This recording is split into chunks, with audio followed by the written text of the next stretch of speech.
Sir Edward Elgar wrote the introduction and Allegro for the London Symphony Orchestra.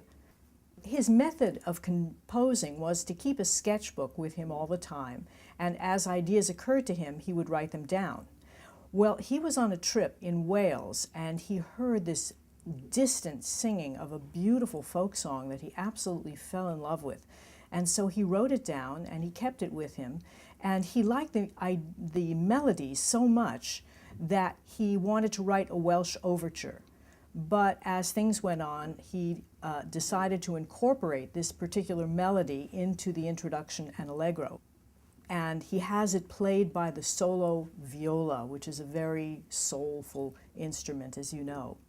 One important piece of information about Sir Edward Elgar was that he himself was a violinist. This great knowledge that he had of the violin stood him in very good stead, not only in this introduction and Allegro, but to his very famous violin concerto. Elgar himself described the Allegro as a devil of a fugue, and that is certainly what it is. A fugue being, of course, this very dense contrapuntal texture where many voices are playing at once.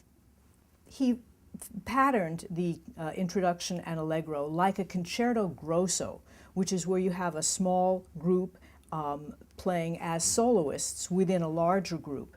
And of course, this is all for strings. So you have solo strings set against the full string section. And the very beginning of the piece is the full string section playing tutta forza, with all their force, with all their energy. And later on, you have the texture of solo strings, a beautiful solo violin line that happens right after this main section, and solo lines interspersed. So I think one thing to listen for in this music is the incredible variety in texture.